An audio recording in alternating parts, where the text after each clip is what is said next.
Sebenarnya nggak ada aturan baku ya, harus hari pertama, kedua, ketiga, atau seminggu pertama kali kerja, apalagi di bagian quality control.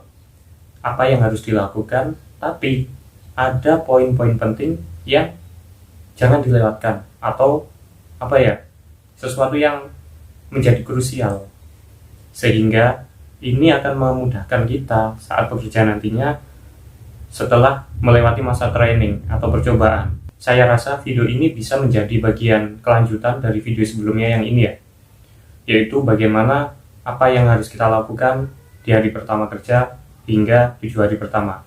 Kenapa harus 7 hari pertama? Nah, saya menargetkannya 7 hari paling tidak, untuk bisa memahami hal-hal penting yang diperhatikan agar kedepannya lebih fight dan tidak bingung ketika bekerja bersama tim yang lain. Sebagai disclaimer, bisa jadi yang saya sharingkan ini tidak sesuai dengan tempat yang lain karena banyak faktor yang mempengaruhi.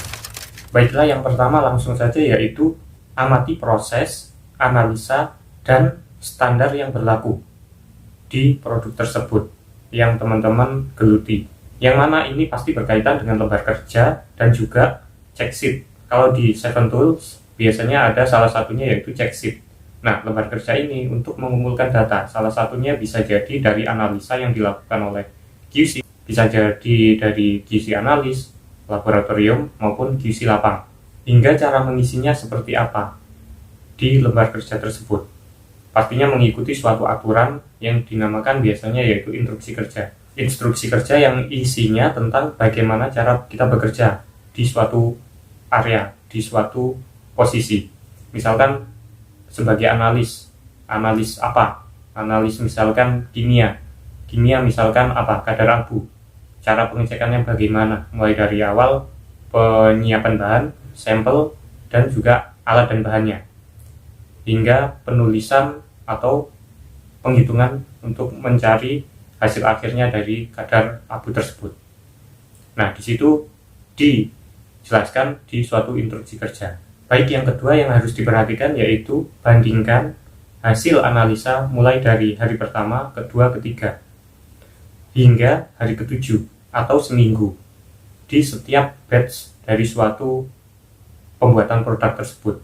Semisalkan dalam pembuatan biskuit, dalam proses pengovenan. Nah, proses pengovenan atau proses mixing itu bisa kita amati sebagai analis ya. Itu salah satu faktornya misalkan kadar air.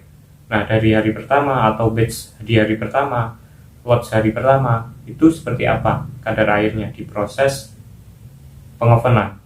Hari kedua atau batch kedua dan seterusnya, itu seperti apa. Bandingkan. Untuk komposisinya juga dibandingkan. Apakah sudah sesuai atau belum. Kemudian suhu, seperti waktu juga, itu diperhatikan.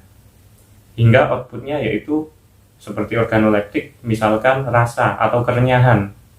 Dan sebagai acuan juga parameternya bisa jadi kadar air juga. Nah, lanjut. Untuk progres di hari pertama sampai ke-7 ini seperti apa? Apa perbedaannya? Padahal proses produksinya itu sama dalam proses mixing atau pengovenan sebuah biskuit misalkan ya. Di hari pertama proses pembuatannya seperti apa, kadar airnya di proses pengovenan. Di hari kedua seperti apa, atau di batch pertama, di batch kedua, batch ketiga, dan seterusnya. Untuk penjelasan lot dan batch, teman-teman bisa cek videonya di atas ini ya, di pojok ini. Perbedaannya seperti apa biar paham apa itu lots, apa itu batch. Nah, dari setiap lot dan batch ini bisa diketahui, kita bandingkan maksudnya. Untuk salah satu parameternya misalkan yaitu kadar air, padahal komposisi sama, proses suhunya juga sama, waktunya juga sama. Apakah ada perbedaan di hasil analisa? Salah satunya kadar air, bisa juga kerenyahan, organoleptik yang lain. Kemudian setelah itu yang ketiga, cross check kembali apa yang membuat perbedaan di analisa tersebut, hasil analisanya. Misalkan di batch pertama kadar airnya 12%, di hari kedua atau batch kedua 10%, atau di atasnya lagi untuk batch ketiga. Nah, naik turunnya ini kenapa? Padahal suhunya sama, waktunya juga sama, komposisinya juga sama. Telusur terus. apa mungkin juga pengaruh dari bahan bakunya, hingga telusur juga untuk operator produksinya bagaimana cara bekerjanya. Intinya, bagaimana kita mengumpulkan data selengkap mungkin dari proses awal pembuatan biskuit tadi ya, hingga akhir di hari pertama atau batch pertama hingga hari ke-7 atau batch ke-7 misalkan di seminggu. Dari situ perbedaannya kita rangkum, kita review, dan proses kerjanya seperti apa saat produksi tersebut. Oke, selanjutnya saya akan bagikan tips bagaimana cara agar mudah melakukan itu semuanya. Tapi sebelumnya ada iklan dari saya seperti ini ya. Bagi teman-teman yang suka kopi hitam ya, bisa pesan di toko resmi kita di kopiarasi.id. Di Shopee bisa gratis ongkir, bisa COD. Nah, kopi ini kita buat sendiri, kita produksi sendiri.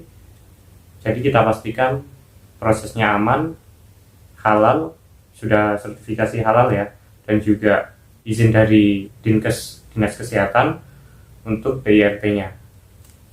Jadi teman-teman bisa menikmati kopi Robusta, jenis Robusta yang rasanya memang bukan sekedar nikmat. Bisa teman-teman buktikan sendiri.